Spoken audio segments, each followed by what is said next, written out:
we have one of the heavyweights in the podcast biz. This fella does a show called I Said No Gifts, and he's as funny as the day is long. And it's my honor to welcome my friend. That's right. You didn't know this. I didn't know this. You didn't know we were friends. This is a good surprise. It's how you find out. My friend Bridger Winegar is here. How are you doing? Tom, I'm good. Is anytime you go on a show, are you dreading somebody throwing the premise of your own show back in your face? Of course, every time. Like, what are they going to be like? Where's my gift? I knew this would be a safe place. Well, it is. There are places you can trust, but then occasionally somebody will blindside you, and you're like, then you have to entertain whatever. It's just like, you didn't think that this might have happened before. Yeah, because I loved it being on your show. It's a really funny show. The premise of the show, for people who don't know, I said no gifts, but the thing, there's like a Ouija board a little bit. The way it works. You got to bring a gift or they're not letting you in the door. So that Bridger can be, another gift. Damn you. What's the best gift anybody has brought? Like, honestly, where like, oh, that's actually nice. Like in terms of being usable, or just like, you found like, oh, I actually want this. There are two. I have two answers. The one that's been the most practical was a car garbage can. Okay, yeah, it's changed my life. Did you wrap around the seat? Passenger seat? Amazing. What a novelty this thing has been. The greatest thing that could happen Saved my to life. any of us. Yeah. Yeah, like packed with receipts that used to be in the cup holders all over the car. Saved your life might be a bit of a little bit of a leap. We don't know. Were these things coming at you while you're driving? Just blowing in my face. You're driving on a highway. All these receipts are flying everywhere. You're skidding all over the road.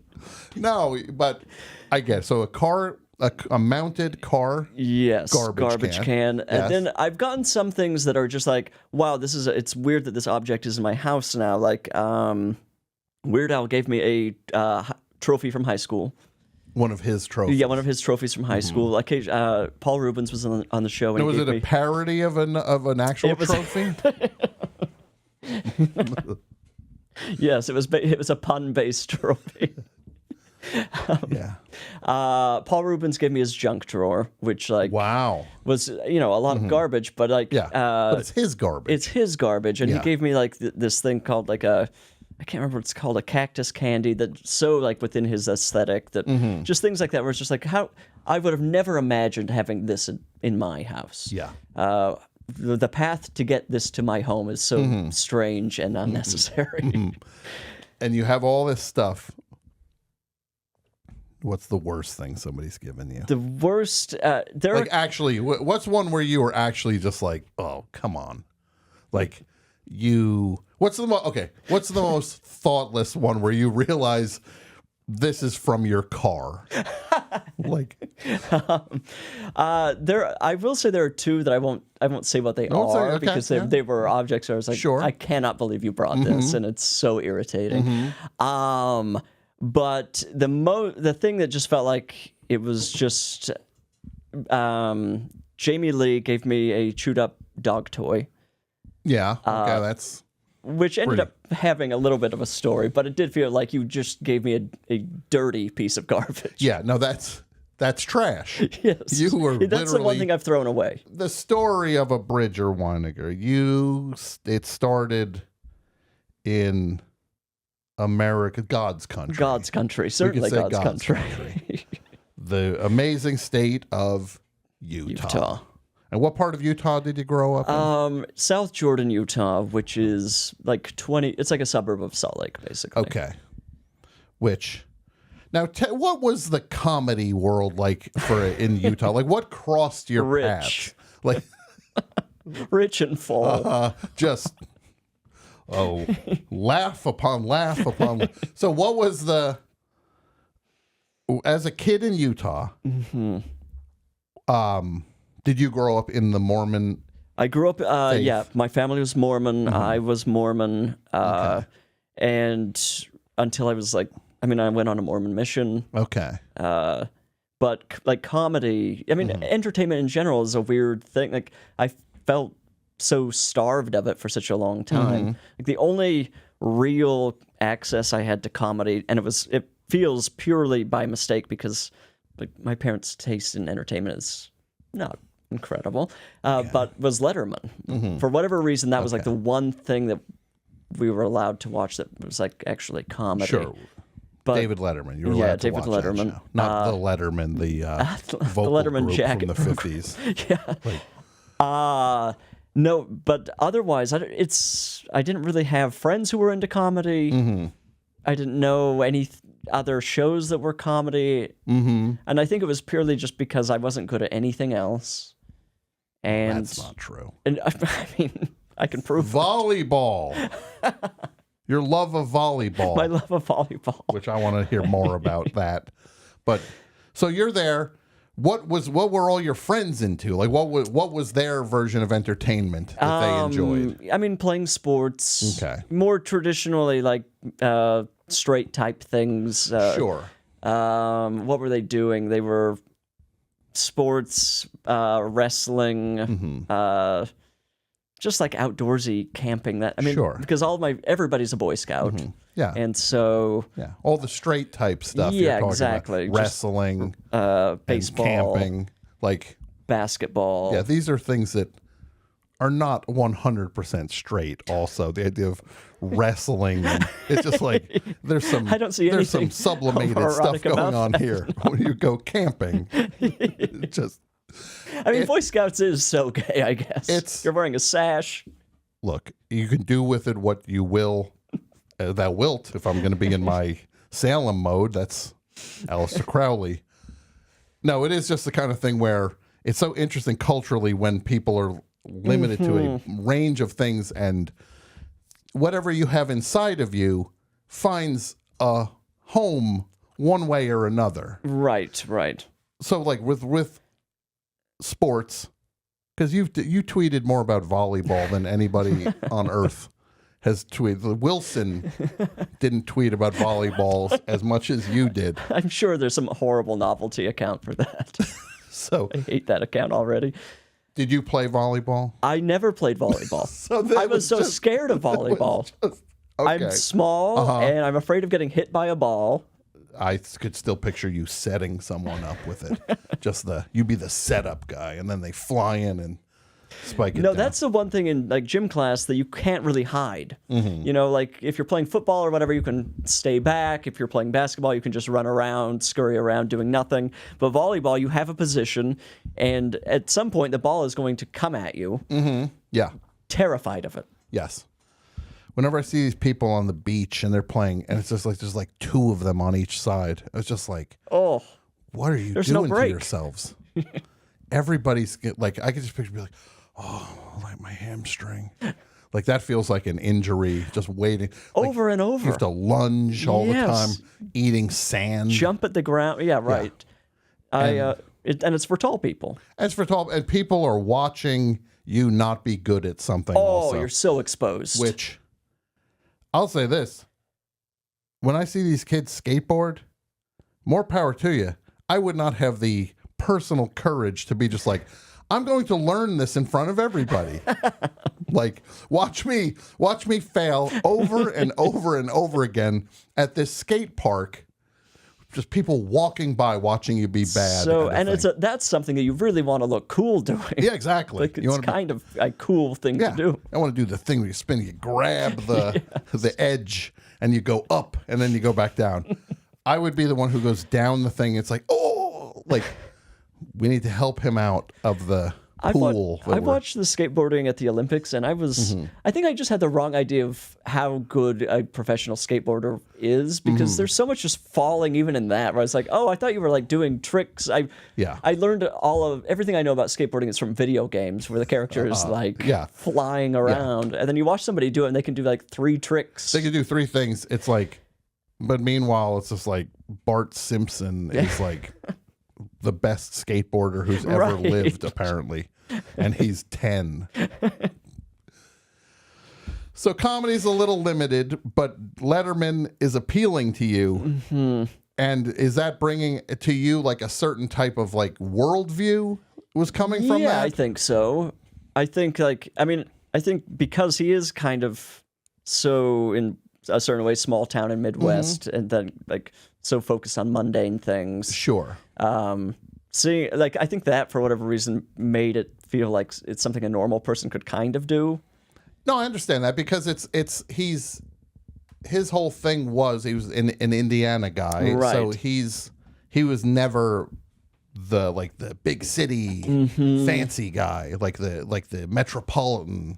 He always was an outsider, even in when he's as huge as he was, he still felt like a guy who like stumbled upon this opportunity and then and still wasn't doing it that correctly. Yeah, exactly. He was doing what he wanted to, whether or not it was like the right way to do something.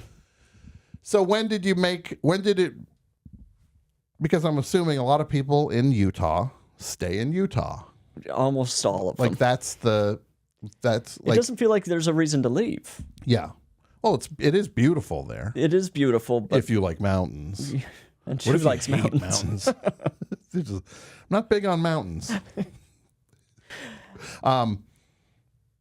You went on. Where was your mission? I was in East Malaysia. Wow. Yeah. You're supposed to go for 2 years, but this was like I was 19, and this was I was starting to be like, what's going on with this religion? The questions stuff's starting to come up now. Right? Yeah. And boredom. Yeah.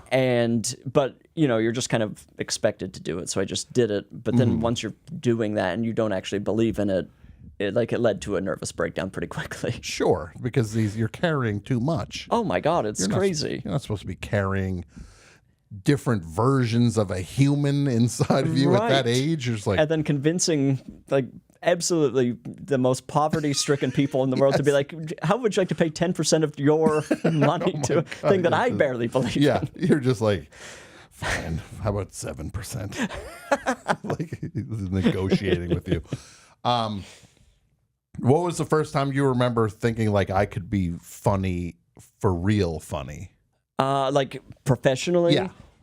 Oh, maybe it was very late. I mean, like I can remember at least as far back as 9th grade still telling people I was going to be a neurologist, which so that was the grand lie. The dream.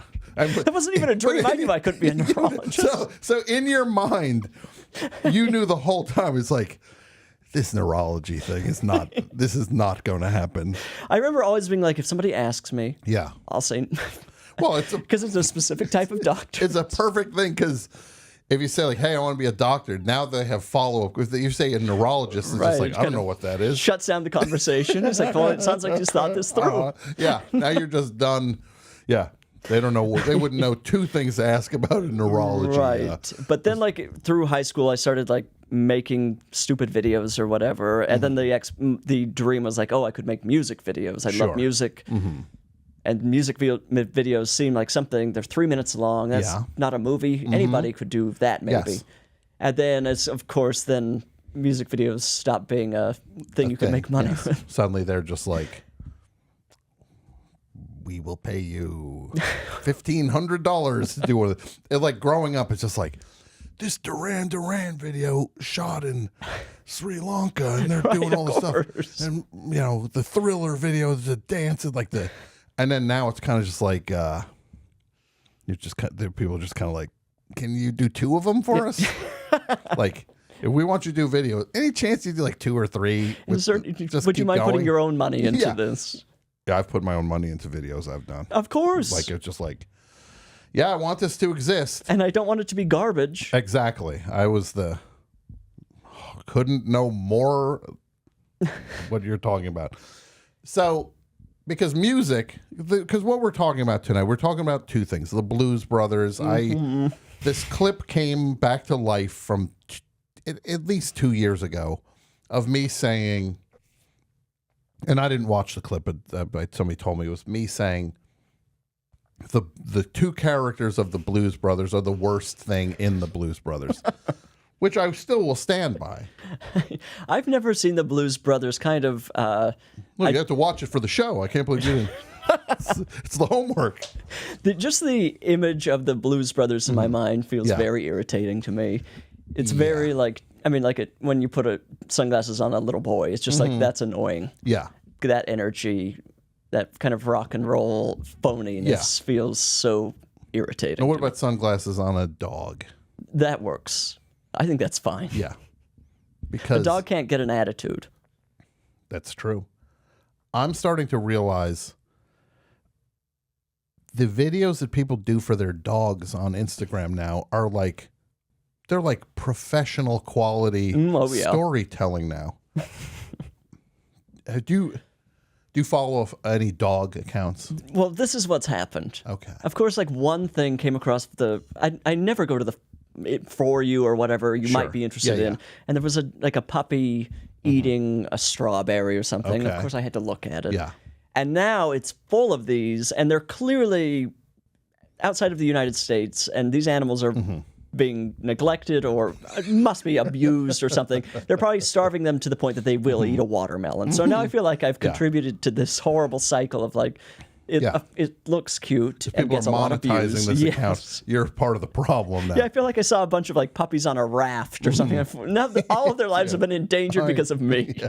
I think I have a problem with this now because I watch an inordinate amount of stories of like there was like people like there's this one that's like, oh, these two chihuahuas wait for the mailman every day, and they're like waiting by the window and they're getting all excited. It's the most hypnotic thing ever. It's the same thing literally every day. The two dogs are like looking out the window. Then the owner opens the door and they run out to the mailman. He picks them up. Same thing every time. But we don't know what's going on to actually drive any of this. And that's where I feel like there's darkness behind anything where there's an expectation. I don't know. The viewer wants to see them chase the mailman. Yeah. What if they don't one day? Then you have to find a way to get them to chase the mailman. Yeah. It's like those families when completely. When these families were trying to be like, we're going to be internet stars. And it's just like, our kids are 9 and 7. It's just like, well, the business is going to stop real soon because those kids are not going to want to be a part of this when they're 12. Did you see this Devil in the House documentary? No. Oh, my God. I did not watch it. It seemed like it was a little bleak. Yeah, it's it's the wildest tale version of that you could possibly imagine. Because there was a point where I was. Do you remember that family who did like Christmas jammies? Of course. They were kind of the beginning of all of this, family, right? Yes. Wasn't he like a weatherman or something? I think he was a weatherman and she was an actor, and what a poisonous combination. And then they both then they're just like doing these. The one video blew up, and then now they're just chasing it for the rest of their lives. For the rest of and they're never getting back to the heights of that first one. The desperation you can feel from the continuation. I hated them so much. Like you picture the father being like, why is this not? Like he's looking at like the view count. Of course. Okay, upload. It's uploading. Here we go. I quit the station for this. Yeah. Back in it again. 35,000. What? Like, come on. What do you people want from us? And the kids are like, I don't want to be in these videos anymore. I hate you. Humiliating. Yeah. The kids aren't making any money. There they are. Oh. I feel like at some point, well... It was Christmas jammies to the tune of Miami, the Will Smith song. Bad news. The original song is so irritating. The original's awful. Yeah. To do a parody of an irritating song. Yeah. Somebody's saying, I got fed a Holderness video the other day. They're still at it. They're still at it. The kids must be out of college. Stop it, Dad. Leave me alone. Come on out. We need to do a video. Certainly, they're not making that much money off of this at this point. I don't know how you could monetize it to that point. You can't monetize anything. And no. They've been doing this for 15 years. And you're saying this. You do one of the podcasts where the money flows like... I just want to give everybody a look behind the curtain. I go over to the I Said No Gifts studio. You go through. First of all, there's somebody at the door. Somebody minding the door to make sure nobody walks in. I go in, walk past. Oh, here's a room. We have a room. There's a refrigerator in the room. Anybody, if you want any snacks, there's a basket of snacks on top. And then to get swept into the nicest studio I've ever seen in my life. This is a first class. There's a lot of money flowing through the through that scene. We're lean and mean here, Bridger. It's no different than here. I got a drink free of charge. Yeah. Well, actually, it's not free of charge. It's $11. You get slammed with the bill after. We do Coachella prices on beverages. That'll be $11. Yeah, it's a $17 drink.